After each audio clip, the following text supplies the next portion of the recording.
Hello hello hello, स्वागत है आप सभी का सरल एकेडमी की नई लाइव स्ट्रीम पे। ये है हमारा लेक्चर नंबर 8, जिसके अंतर्गत हम पढ़ेंगे फोटो इलेक्ट्रिक इफेक्ट, जिसे कि बोला जाता है प्रकाश विद्युत प्रभाव। ओके, तो शुरू करते हैं क्योंकि समय का बहुत ज्यादा अभाव है, मैडम ने ज्यादा पढ़ा दिया।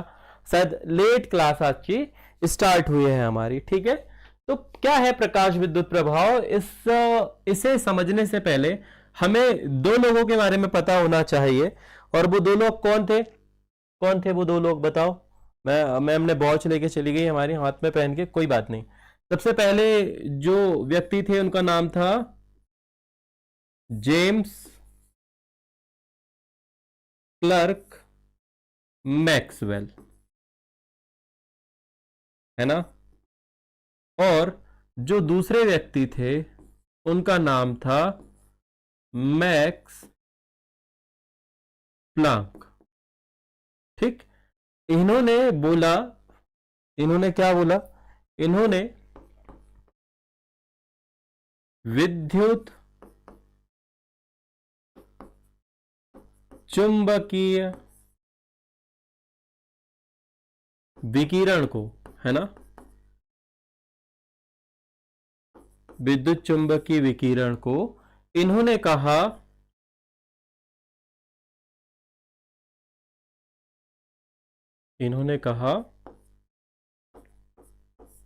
तरंग। ठीक है। और इन्होंने विद्युत चुंबकीय विकिरण को कहा कण, है ना। एक ने तरंग कहा, एक ने किरण कहा। ठीक है। अब एक नया प्रयोग जो है वो सामने आया। क्या सामने आया? आप इसे ऐसे समझ सकते हो, बहुत ध्यान से, धीरे धीरे, जो भी लोग लाइव स्ट्रीम देख रहे होंगे वो इसे ऐसे समझेंगे बेटा, कि मान लो यह आपके घर की वॉल है। क्या है? दीवार है। क्या है बच्चे?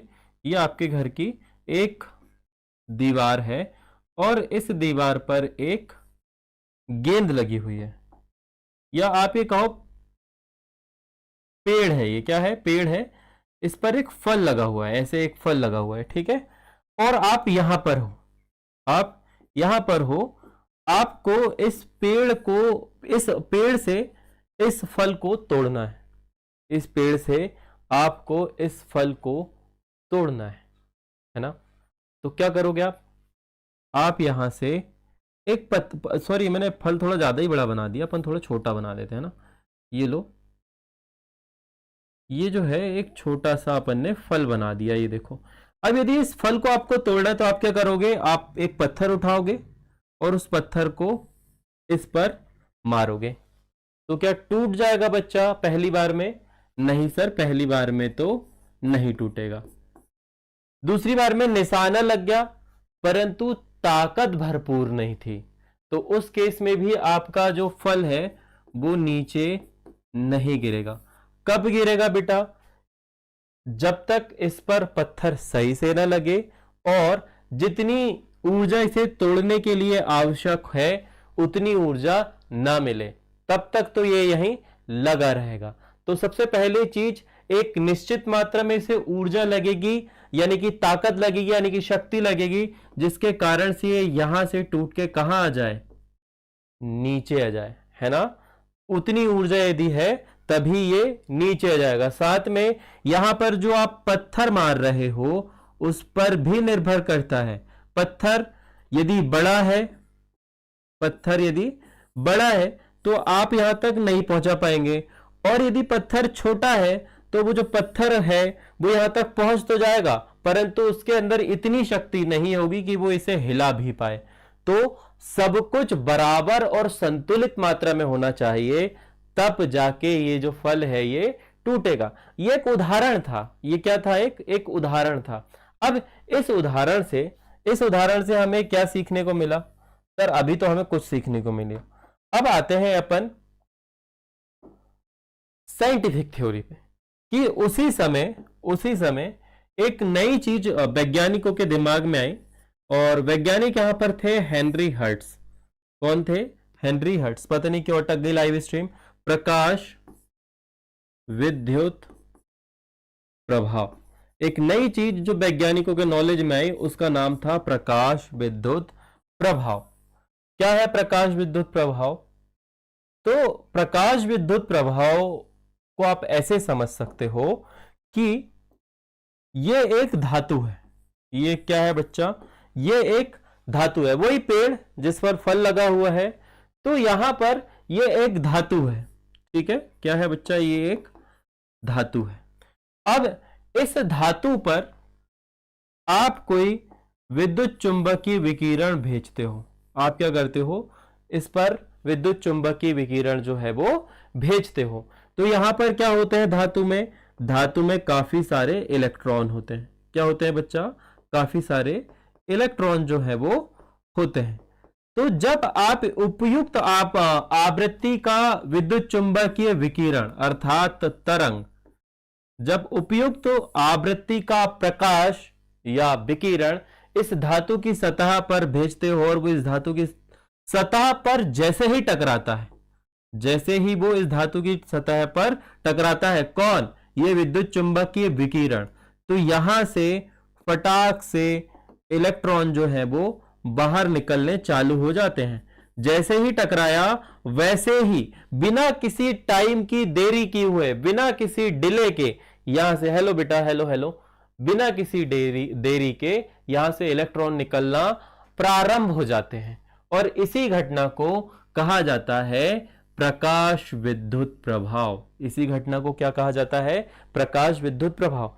यहां पर प्रकाश एक तरंग थी, प्रकाश को हमने कण नहीं माना था, परंतु वो प्रकाश जैसे ही धातु की सतह से टकराया, क्या निकल गए? यहां पर निकल गए इलेक्ट्रॉन। और इलेक्ट्रॉन क्या होते हैं? कण। अब एक नई समस्या सामने आ गई। किसी ने इसे कण बोल दिया था, परंतु यहां पर ये तो तरंग ही है। प्रकाश क्या है? तरंग ही है, परंतु वो धातु से टकराई, क्या बाहर निकले? कण बाहर निकले। तो ये प्रयोग ने हम ये कह सकते हैं कि पदार्थ की दैत्य प्रकृति को दर्शाया, दो प्रकृति को दर्शाया, डुअल नेचर को दर्शाया। यहां पर प्रकाश तरंग भी है और प्रकाश कण भी है। ठीक है।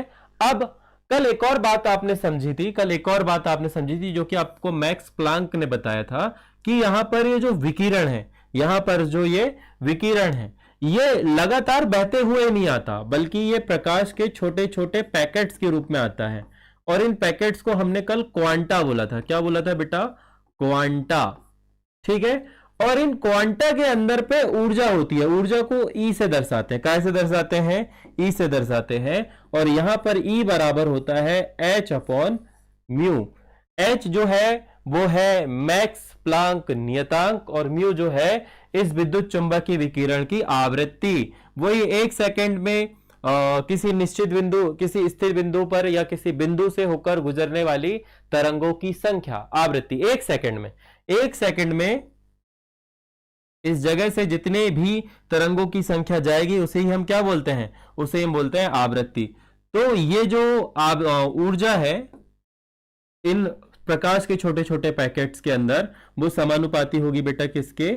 आवृत्ति के। अब हम समानुपाती का निशान जब भी हटाते हैं तो हमें नियतांक देखने को मिलता है, और इस नियतांक का मान मैं आपको कल बता चुका हूं।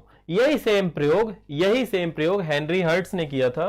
सन देख लेना आप लोग बुक में, सन हमें आवश्यक नहीं है वैसे तो। 12वीं की बच्ची आके चली गई, 12वीं की बच्ची जो है वो आके चली गई, कोई बात नहीं। 12वीं का जो लेक्चर है वो 6:15 से स्टार्ट होता है। अभी हम किसकी बात कर रहे हैं? 11वीं की। तो यहां पर अब हमें समझना है कि इलेक्ट्रॉन बाहर निकल रहे हैं नहीं निकल रहे। देखो यहां पर तो मैंने तुम्हें सीधा सीधा बता दिया, परंतु इलेक्ट्रॉन बाहर निकल रहे हैं या नहीं निकल रहे हैं कैसे पता चलेगा? तो हमें प्रॉपरली एक माहौल तैयार करना पड़ेगा। और माहौल तैयार करने से मेरा तात्पर्य यह है कि हम प्रॉपर एक प्रयोग करेंगे, और वो प्रयोग आपके सामने है। क्या है वो प्रयोग? यहां पर एक निर्वात नलिका ली गई। ये जो आपको दिख रही है ये एक निर्वात नलिका है। दिस वन इज निर्वात कक्ष। ठीक है। इस निर्वात कक्ष में आप 3 प्रकार की धातुएं ले सकते हैं, सीजियम, रुबिडियम और पोटेशियम। यही 3 धातुओं का शायद आपकी बुक में भी जिक्र है। तो इन तीनों धातु में से आप कोई भी धातु ले सकते हैं, है ना। पोटेशियम धातु लिया हमने क्या लिया? पोटेशियम। 3 धातु दी हुई है, तो यहां पर आपने पोटेशियम धातु लिया। पोटेशियम कौन सी धातु लिया बेटा? पोटेशियम धातु आपने ले लिया, ठीक है। और पोटेशियम धातु को इस निर्वात नलिका के अंदर रखा और एक सिरा कनेक्ट कर दिया माइनस चार्ज से, क्योंकि यहां से आपके इलेक्ट्रॉन निकलेंगे। यहां से आपके इलेक्ट्रॉन जो है बच्चा वो किस ओर जाएंगे? इस ओर जाएंगे, है ना। और यहां पर से, यहां पर इस साइड पे आपने एक विद्युत धारा मापी जो है वो कनेक्ट कर दिया और यहां पर इस साइड पे भी आपने एक धातु की छड़ लगा दी और इसे कनेक्ट कर दिया बैटरी के पॉजिटिव सिरे से, ठीक है। अब जब विद्युत आपने किसी भी प्रकार की किरणें नहीं भेजी तो यहां पर इस विद्युत धारा पे जो रीडिंग रही होगी वो रही होगी 0, अर्थात किसी भी प्रकार की कोई हरकत नहीं हुई। परंतु जैसे ही यहां पर उपयुक्त आवृत्ति का प्रकाश इस धातु की सतह से टकराया होगा तो यहां पर धातु की सतह ने क्या किया होगा? धातु की सतह ने यहां से इलेक्ट्रॉन भेजने चालू कर दिए होंगे, है ना। यहां से इलेक्ट्रॉन भेजने चालू कर दिए होंगे। यहां पर कौन सा चार्ज होगा बेटा? पॉजिटिव चार्ज होगा। यहां पर कौन सा चार्ज है? नेगेटिव। अब इलेक्ट्रॉन पर भी कौन सा आवेश होता है? तो इलेक्ट्रॉन पर नेगेटिव चार्ज होता है। इधर कौन सा है? पॉजिटिव। तो पॉजिटिव चार्ज को कौन आकर्षित करेगा? या नेगेटिव चार्ज किसकी ओर आकर्षित होगा? पॉजिटिव चार्ज की ओर आकर्षित होगा। तो यहां पर से इलेक्ट्रॉन निकलकर इस ओर जाएंगे, जाते रहेंगे जाते रहेंगे जाते रहेंगे और इससे टकराएंगे। और जैसे ही इलेक्ट्रॉन इससे टकराएंगे ये परिपथ पूर्ण रूप से कंप्लीट होगा और यहां पर आपके मीटर में रीडिंग आना जो है वो चालू हो जाएगी, ऑन हो जाएगी। इससे हमें यह पता चल जाएगा कि धातु जो है वो इलेक्ट्रॉन बाहर निकालना प्रारंभ कर चुकी है, ठीक है। अब कब निकालेगी बेटा? कब निकालेगी? तो उसके लिए विद्युत चुंबकीय विकिरण का एक निश्चित मान होना जरूरी है। जरूरी नहीं कि सभी लोग जो है वो सभी आवृत्तियों पर जो है वो पोटेशियम इलेक्ट्रॉन निकाल दें, ज्ञात नहीं निकाल दें, ठीक है। तो यहां पर पोटेशियम के लिए जो आवृत्ति दी हुई है वो दी हुई है 5.0 इंटू 10 की घात 14 हर्ट्ज। यदि इतनी आवृत्ति का प्रकाश है, इतने आवृत्ति का प्रकाश है, तब जाके ही पोटेशियम जो है इलेक्ट्रॉन बाहर निकालेगा। यदि इससे कम हो या इससे ज्यादा हो, ऐसी स्थिति पे आप दिन भर भी इस पोटेशियम पर विद्युत चुंबकीय विकिरण डालोगे तब भी वह इलेक्ट्रॉन नहीं निकालेगा। तो स्टेज नंबर 1, नियम नंबर 1 ये कहता है, नियम नंबर 1 ये कहता है कि जैसे ही उपयुक्त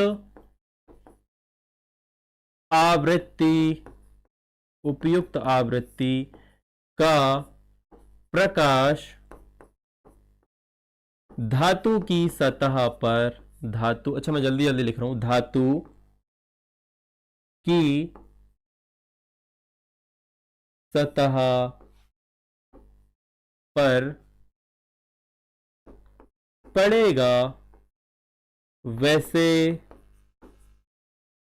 ही इलेक्ट्रॉन उत्सर्जित होने लगेंगे। करेक्ट वर्ड इज उत्सर्जित। आज मेरी आंख बहुत दुख रही है। उत्सर्जित होने लगेंगे। भैया हल्के में मत लेना, ये जो है ये 12वीं में भी है और 11वीं में भी 2 से 3 नंबर का आता है, अभी तुम्हें आ सकता है, ठीक है। ध्यान रखेंगे आप लोग। अभी जो तिमाही एग्जाम है उसमें भी प्रकाश विद्युत प्रभाव पूछा जा सकता है, आने वाला प्रश्न है ना। तो टेक इट सीरियसली, ये ऐसे प्रश्न हैं जो बार बार आते हैं। अब दूसरा नियम क्या होता है? दूसरा नियम क्या कहता है? दूसरा नियम ये कहता है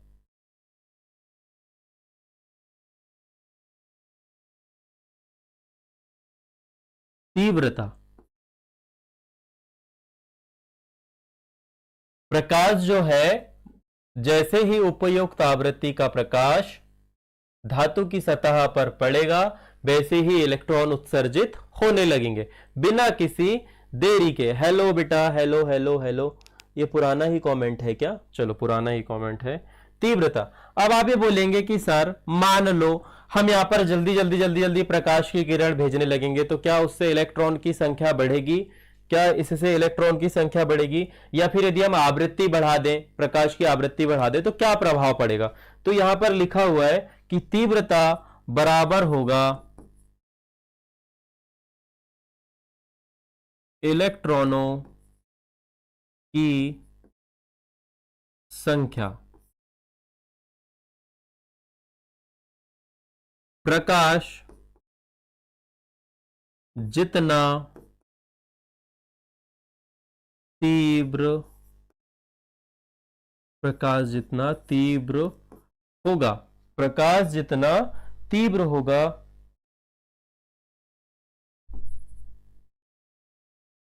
उत्सर्जित इलेक्ट्रॉन की संख्या उतनी, टाइम है हमारे पास में, उतनी अधिक होगी।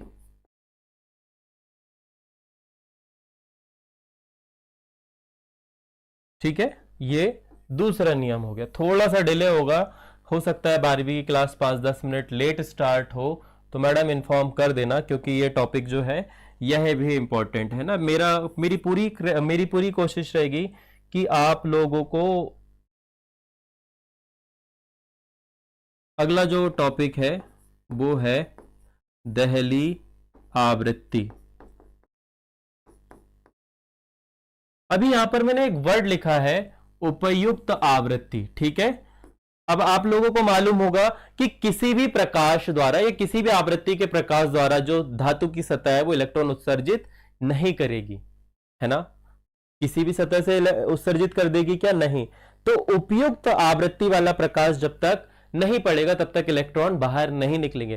तो वो जो उपयुक्त आवृत्ति है ना, जो कम से कम ऊर्जा की मात्रा है, जो न्यूनतम मात्रा लगेगी, वही मात्रा को हम क्या कहते हैं? देहली आवृत्ति। लिख देते हैं अब इसे।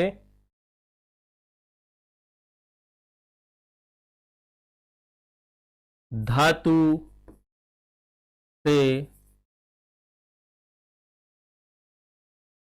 इलेक्ट्रॉन बाहर निकालने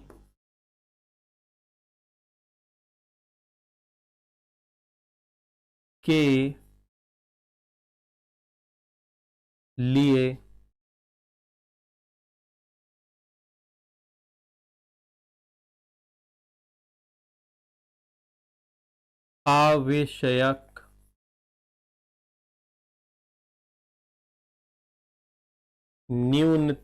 आवश्यक न्यूनतम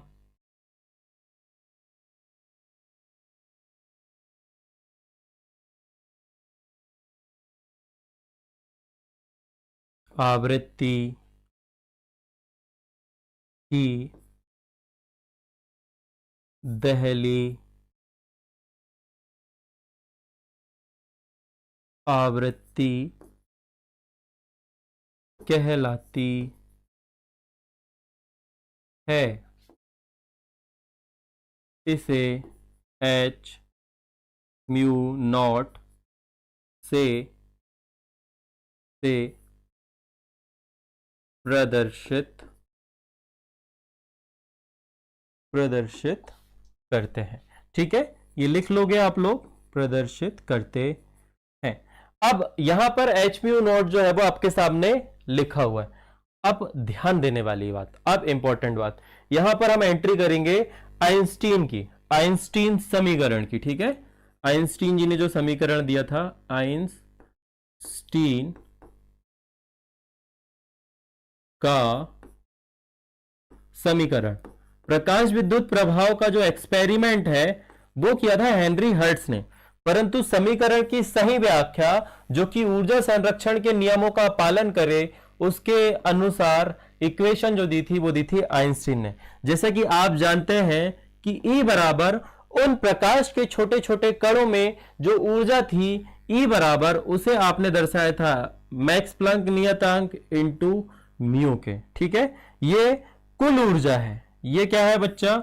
ये उस फोटोन के कण पर स्थित कुल ऊर्जा है, कुल ऊर्जा है। ठीक है, परंतु हमें कुल ऊर्जा से कोई लेना देना नहीं है, हमें कुल ऊर्जा से लेना देना नहीं है। हम ये जानते हैं, हम इस बात को जानते हैं कि जैसे ही प्रकाश इस धातु की सतह से टकराएगा, इलेक्ट्रॉन बाहर निकलेंगे। क्या बाहर निकलेगा बेटा? इलेक्ट्रॉन जो है वो बाहर निकलेंगे। और बाहर निकलने के लिए यदि कोई चीज स्थिर है, ये अपने आप गति कर सकती है क्या? नहीं, उसे धक्का लगाना पड़ेगा, उसे बल देना पड़ेगा, तो उसे हम बोलते हैं बेग। उसे हम क्या बोलते हैं बच्चा? बेग, है ना? बेग बोलते हैं उसे, सही बात है। तो यहां पर इस ऊर्जा में, इस कुल ऊर्जा में H इंटू आवृत्ति, इसके अंदर दो चीजें हैं। पहली चीज